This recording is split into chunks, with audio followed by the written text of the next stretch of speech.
Oh yes indeed, folks, this is not a drill. We have white smoke from the chimney at 3400 Warner Boulevard over Burbank, send a raven to Gotham, drop an early tip to the Newsboy Legion, and scatter the ceremonial Martha Pearls in the appropriate alley that the box office gods might bless us with bountiful domestic gross and a decent 3D multiplier on the China back end. A new Batman has been selected. Evidently official as of this recording, the successor to the cowl following the abdication of his Batness Affleck I of Boston shall be...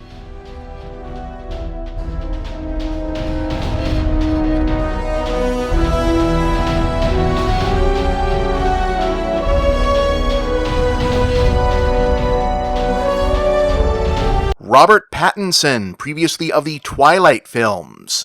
Huh. Wonder how that went over with the fanboys.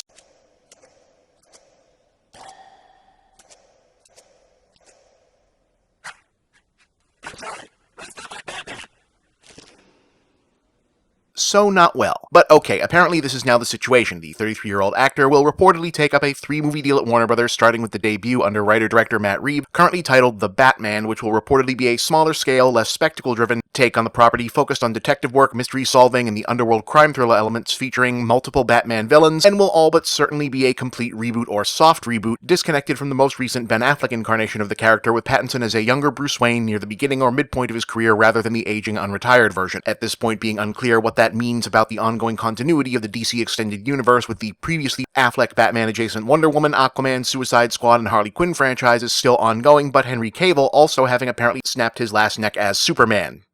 Gee, don't everyone beg him to stick around all at once, huh? Oh, and also no one knows if this has anything to do with the weird alternate universe Joker in a realistic world where there isn't a Batman Joker movie hitting in October. Anyway, that's all anyone really knows because they just settled on who's going to play the main character, so it's not like there's really anything else you could say or parse out about the project itself. Will it be good? Who knows? I hope so. Could it be good? Sure. Overall, the Batman movies have averaged out mostly okay. Matt Reeves has made good movies before, so it could absolutely happen. I mean, Stranger Things have. Sure, Warner Brothers is in this weird juggling act because they've completely up what sounded like a sure thing in the planning stages and made a bunch of just terrible DC movies almost all in a row early on. But apart from Justice League and those Fantastic Beast things, the studio's tentpole track record has been really solid as of late. I mean, Detective Pikachu was good, Wonder Woman was good, Godzilla 2 and Shazam were both excellent, so the odds are kind of in its favor on the production end. And to be honest, apart from the immediately omnipresent reflexive, "Aw, wah, a decade ago he was in bad movies that were trendy to be way too invested in performatively hating" aspect of this, the main deflationary part of the Pattinson announcement that I can see at this point is that it feels like an overly familiar choice by now.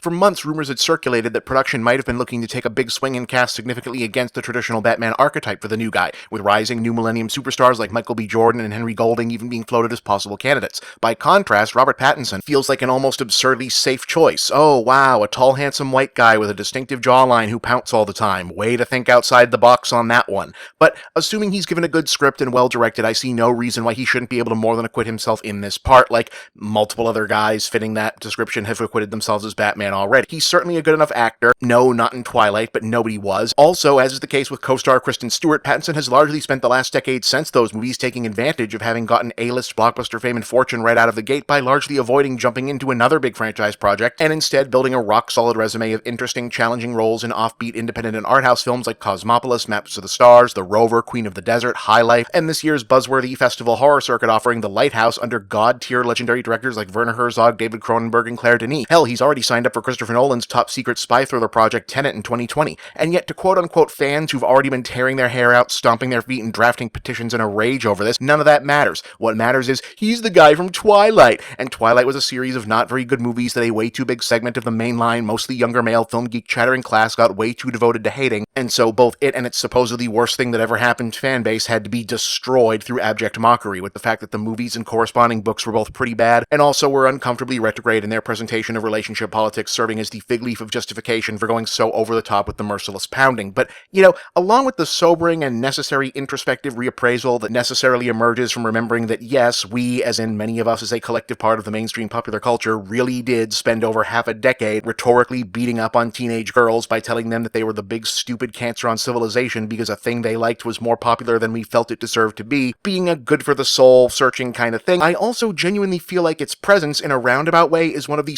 strongest indicators that casting this particular role in this particular way means the Batman might actually be on the right track. See, again, I can't sugarcoat this because I'm keenly aware to an extent early on I took part in some version of this and I feel kind of guilty and shitty about it in retrospect. I mean, not as shitty as I feel about the hyperbolically personal ways the Michael Bay Transformers reviews got at the time, or the way uncool early 2000s ironic sexism jokes in my review of Jennifer's Body. The Twilight movies, books, etc. were all pretty bad, and there was a lot of legit technical, philosophical, ideological criticism to be levied at them, but the en masse organized Twilight hate backlash, especially aimed at the fans, was overwhelmingly a gross nerd misogyny gatekeeping flex that was all about being pissed off at the idea that someone had gone and found an audience for vampire, werewolf, superhuman power genre entry that eschewed the traditional straight male geek audience for such genre stuff in favor of an unapologetically direct appeal to a younger female sensibility and the female gaze in its presentation of strength and sexuality, even if it was being filtered through a Mormon housewife sort of vanilla spank bank fantasy. And to a large part, even though they don't necessarily interact directly in the on-screen narrative, the very particular gatekeepy attitude in question is very much of a kind to the everything must be insecurely aggressive and hypermasculine audience and sensibility that Warner Brothers initially faltered with the DCAU by chasing after and pandering to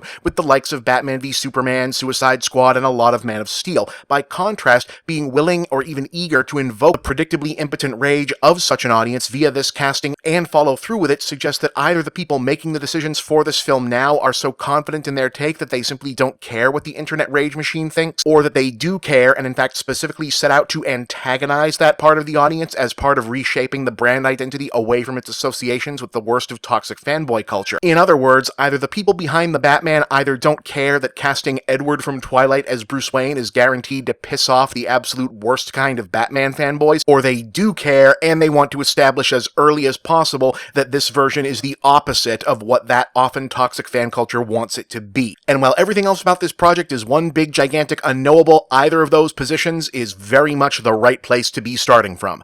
I'm Bob, and that's the big picture.